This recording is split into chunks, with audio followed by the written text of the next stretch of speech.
Falem, falem, meus queridos. E aí, como é que nós estamos nesse momento de isolamento, nesse momento de introspecção, nesse momento de ensimesmamento, nesse momento que nos provoca a profundas reflexões existenciais, que nos provoca a profundas interrogações acerca do sentido da vida, é ou não é? O momento desafiador que a gente está vivendo, mas importante para que nós nos mantenhamos resistentes. É ou não é, gente? Hoje eu gostaria de conversar com vocês a respeito de poder e poder político. Então a aula hoje, ela segue, num primeiro momento, uma trilha de Weber. Em seguida, nós analisamos mais dois filósofos que vão nos ajudar a pensar o sentido de Estado, que também estará conceituado na aula de hoje. E em seguida, o professor dará para vocês um documentário, dará o link, né, disponível aí no YouTube, um documentário para a gente entender as formas de exercício do poder a partir deste documentário que retrata o nazismo, chamado Arquitetura da Destruição, e explica um pouco como esse exercício de poder é feito de modo a dominar inclusive os nossos pensamentos. Então, em linhas gerais, a aula vai tratar dessas questões. É uma aula curta, mas é uma aula bastante interessante do ponto de vista dos conceitos, daquilo que a gente vai aprender. O professor, ele quer destacar que ele está 100% à disposição de vocês no Instagram, no Facebook, no WhatsApp. Trata-se de um momento excepcional, portanto, eu quero me colocar inteiramente à disposição de vocês para dirimir quaisquer dúvidas, quaisquer observações que existam. Se vocês solicitarem, sentirem a necessidade de mais alguma coisa, gente, sem timidez, sem preocupação, pode procurar o professor. O professor, inclusive, gosta de manter esta relação mais interativa com vocês. Afinal de contas, né, gente? Eita situação, né? Você dá aula para uma câmera numa sala fechada é um tanto quanto desafiador, né? Meio xoxo. O negócio é sentir o clima da aula, o cheiro do giz, a vibração de vocês, o que, lamentavelmente, daqui não dá. Mas a gente tenta também deixar a aula um pouco mais dinâmica, deixar a aula alegre, não é, gente? Porque a gente se move pela alegria, a gente se move por um ambiente feliz, descontraído. Afinal de contas é assim, a gente tem que levar a vida com leveza, né, gente? Se a gente for pesado com a vida é pesada com a gente. Então tem as suas vantagens, você fazer aulas digitais, elas não são do mesmo tamanho das vantagens de você realizar aulas presenciais. Mas eu vou tomar meu cafezinho aqui, em seguida a gente vai começar a aula. Saúde a todos vocês, espero que vocês estejam aí também com a sua água, com a sua vitamina, com o seu suquinho detox, ou então com o seu cafezinho. Só um minutinho. Bom, gente, então vamos começar. Hoje a aula vai tratar de poder e poder político, daí o poder mais relacionado ao Estado, e eu preciso de vocês aqui, obviamente, para que a gente então desenvolva os raciocínios da forma mais adequada. Atenção aqui comigo, gente. Então a primeira coisa que nós precisamos saber é a definição de poder. E nós definiremos poder com base em Max Weber. Vejam só, gente, o que Weber defende como poder. Atenção aqui. Segundo Weber, haverá um exercício de poder sempre que alguém conseguir determinar o comportamento de outro alguém. Portanto, o poder envolve dois atores, portanto, o poder é relacional. De novo, sempre que alguém consegue modificar e determinar o comportamento de alguém, eu tenho um exercício de poder desse que conseguiu determinar para aquele que foi determinado. Suponhamos que, atenção aqui, mais um golinho. Suponhamos que, vamos pegar um exemplo aí.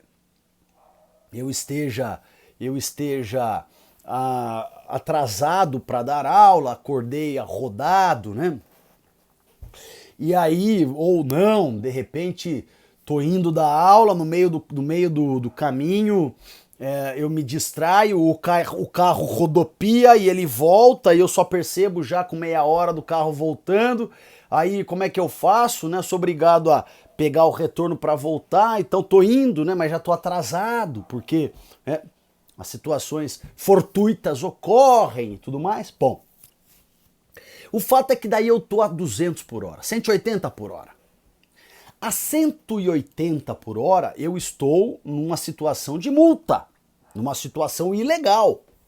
O policial me para e diz, olha, vou caneteá-lo, como se diz na gíria, vou meter a caneta em você, vou te multar, porque você está numa velocidade ilegal, acima da máxima permitida.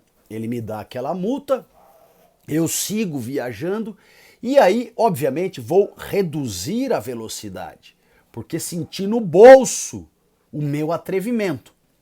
Então vejam vocês, a ação do policial me multando gerou uma modificação no meu comportamento. Eu estava atrasado, eu estava 180 por hora para chegar menos atrasado e tudo mais. De repente, o que eu fiz? De repente eu falei, melhor chegar atrasado a ter de tomar multa, eventualmente eu ter que, eventualmente eu sofrer um acidente, causar um acidente, não é?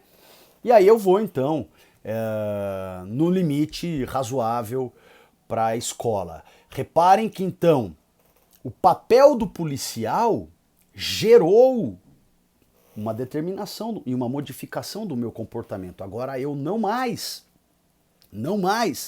me submeti a essa ideia de que eu posso dirigir acima da velocidade e tudo mais. Tá faltando aqui um amendoinzinho verde. Eu sou tarado por aqueles amendoinzinhos verdes. Eu adoro conversar comendo aquele amendoim e tomando Guaraná zero. Mas pode ser água também, tá? Mas um amendoinzinho eu sou viciado. Inclusive fica como recomendação, né? Título de recomendação, sugestão. Se você, porventura, entender que este gesto carinhoso possa ser realizado, por favor, fique à vontade, o professor vai gostar. O amendoinzinho, o verdinho japonês, assim, aquele quebradiço. Eu sou tarado, viciado naquele amendoinzinho. Mas vejam só, então, segundo Weber, poder é a capacidade de determinar o comportamento de alguém. Olha só, gente, ainda segundo Weber, se eu já entendi o que é o poder, vamos entender agora tipos de poder. Tipos de poder. Vejam vocês. Segundo Weber, há um tipo de poder chamado poder legal. O poder legal é aquele em que a lei determina o teu comportamento. Meus queridos alunos que estão prestes a completar 18 anos terão de se alistar, fazer o alistamento militar obrigatório. Agora vejam vocês, o alistamento militar obrigatório é passível de não aceitação? Eu não quero ir fazer. Não, olha o nome, é obrigatório, porra. Tem que fazer, tá na lei. Se você vai ser dispensado ou não, são outros 500. Mas alistar-se é obrigatório e quem não fizer sofrerá consequências. Tem várias dorzinhas de cabeça e dorzinhas de cabeça pela frente. Poder legal. Se você quer vender um terreno, você tem que passar o nome da outra pessoa. O terreno tem que ir no cartório, tem lá todo um trâmite. Seu comportamento tem que caminhar nessa direção para que a compra e a venda se realize de forma legal, lícita. Poder legal. Mas o poder legal não é o único poder existente. Nós temos também o chamado poder tradicional. O poder tradicional, gente, é aquele poder que surge, que deriva das tradições, que surge, que deriva dos costumes, dos hábitos. Olha, costumes, olha só, nós nos acostumamos a agir daquela forma. Em razão deste costume, fica necessário comportar-se daquela forma. Em sociedades mais tradicionais, em sociedades mais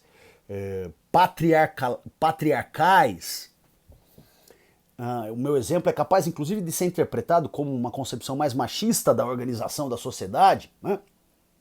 É uma discussão possível realmente de ser feita. Acontece que agora a aula vai por um outro caminho, mas fica esse registro desse debate. Mas vejam só, muitas vezes o menino ele está apaixonado pela menina. E a menina está apaixonado pelo menino, o casal está apaixonado, eles vão crescendo, estão namorando e de repente eles decidem se casar. O menino então se vê na obrigação moral, na obrigação que vem dos costumes, das tradições, de ir pedir a mão da menina ao casamento, pedir a mão da menina ao pai para se casar. Então o menino vai lá, olha, eu tenho a melhor das intenções com a sua filha, eu quero me casar com ela, o senhor concorda com isso? Aí o pai diz, claro que eu concordo, tal. Em termos práticos, o pai não manda nada, tem nada a ver, quem escolhe é a menina, tem nada a ver. Em termos práticos é isso, a realidade concreta é essa. Mas há toda uma ritualística orientada por uma tradição de que é polido realizar esse tipo de procedimento. Então o menino vai lá conversar. Estou falando aqui do poder tradicional. Terceiro tipo de poder, segundo Max Weber, é o poder carismático. Vejam só, gente, o poder carismático é aquele poder que deriva de uma relação de afetividade. Eu tenho alguém que o sujeito gosta muito e, portanto, obedece. Eu tenho alguém que um agrupamento gosta muito e, portanto, obedece. Reparem que o poder carismático está presente em grandes figuras, grandes presidentes, grandes ditadores. Sim, ditadores, porque ditadores são carismáticos muitas vezes, assim eles se sustentam no poder. Hitler tinha um carisma indiscutível, né? Hoje, eu costumo dizer isso, né? Hoje, as críticas ao Hitler passam fáceis, mas vai fazer na época, ele tinha mais de 80, 90% de aprovação, de aceitação popular, era um líder super carismático, né? O monstro não se discute, mas a questão é só aproveitando o gancho aqui para pensar o carisma, né? Então vejam vocês, gente. Nós temos o poder legal, tradicional e carismático. Estes três poderes, apontados por Weber, são três poderes derivados da ideia de poder, que é a capacidade que o indivíduo tem de determinar o comportamento de outro. Deu para entender? Estamos aqui então amarrando tudo isso como primeira parte da aula. Agora, o nosso segundo desafio é entender o quê? O que é poder político? O poder político. Vamos agora olhar então as duas palavrinhas, né? Poder eu já sei o que é. Capacidade de determinar o comportamento de alguém. A palavra política vem da palavra polis. Polis nos remonta à cidade-estado grega.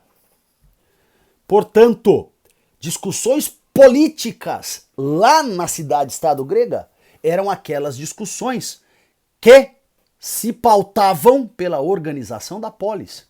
Como é que a gente vai tratar da educação aqui? Como é que a gente vai tratar do governo? Como é que a gente vai tratar do militarismo? São discussões políticas, porque são discussões realizadas no contexto da polis. Agora, a polis grega ela vai crescendo, até que nós chegamos no tamanho dos países que nós temos hoje, os blocos econômicos, enfim, né? Nós temos os estados nacionais. Portanto, hoje a noção de política, que começa lá na polis grega, hoje a noção de política está atrelada ao funcionamento dos países, à organização dos estados-nações. Quando eu falo, portanto, de poder político, eu falo desta capacidade que o Estado tem de determinar o comportamento das pessoas. E esta capacidade, ela é exercida das mais variadas formas. Tem todo um arcabouço legal aí, um conjunto de leis que acabam por determinar o nosso comportamento. Então, poder político. Poder, capacidade de determinar o comportamento de alguém. Político, polis, cidade, estado, país, estado-nação. Poder político é a capacidade de determinar o comportamento dos indivíduos que o Estado tem. O substituto da polis. Ok? Tá bom. Já sei o que é poder, segundo Weber. Já sei os 3 tipos de poder. Legal, tradicional, carismático, segundo Weber. Já sei o que é poder político. Ótimo. É o poder, né, do Estado. Mas tá bom, o que é Estado? Que definição nós podemos usar sobre Estado? E aí vem, gente. Olha só. A definição que nós usaremos aqui é a definição apresentada por Weber. Então marquem aí, guardem aí. Eu vou ler a definição, super simples, super fácil de entender. Eu vou ler a definição e aí vocês então me ajudam a interpretá-la. O Estado é uma instituição social. Instituição social nós já aprendemos lá no começo do curso de Sociologia. É uma instituição social, portanto é uma organização de pessoas. Nesta organização há coerções sociais. As pessoas reconhecem essa instituição social enquanto tal, há sanções. E outras que tais que nós já vimos. O Estado é uma instituição social que detém o poder de governo. Claro, o Estado tem um time que vai governá-lo em nosso nome. Em aulas posteriores, nós veremos como as formas de governo são usadas na gestão do Estado. Na aula de hoje, o que a gente precisa saber é isso. Esse Estado tem o poder de governar. A forma como ele será governado é uma outra aula. Mas tem poder de governar. Agora vejam vocês. Este poder de governo, ele é acrescido de mais uma característica. Para fazer valer o regramento legal, estatal, para fazer valer a organização social, para fazer valer o seu poder de governo, o Estado pode usar a força, a violência. O Estado detém o monopólio do uso da força. Portanto, agora a definição amarradinha. O Estado é uma instituição social com o monopólio do uso da força. Onde está a materialização do monopólio do uso da força de um Estado? Gente, nas Forças Armadas, nas polícias militares dos nossos estados. Eles estão autorizados, dentro dos limites da lei, de usar de violência, inclusive matar se necessário for. Então vejam vocês, essa é uma definição, né? Poder exercido pelo Estado, sendo o Estado uma instituição social com poder de governo e o monopólio de uso da força. Estamos definindo então o Estado. Espero que aqui esteja tudo bem. A ideia agora, gente, é que eu fale de apenas 2 filósofos, para a gente dar uma ilustrada, 2 filósofos que pensaram esta concepção de Estado um pouco diferente da de Weber, né? Aliás, pouco não, muito diferente de Weber, né? Como é que eles entendem o Estado? Vamos pensar o Estado primeiro com Hegel, em seguida nós pensaremos o Estado com Marx. Para que eles prestam? Para que eles estão aí? Recapitulando, começamos a aula falando de poder, definimos poder, segundo Weber. Em seguida discutimos os tipos de poder, legal, tradicional, carismático. Em seguida definimos poder político.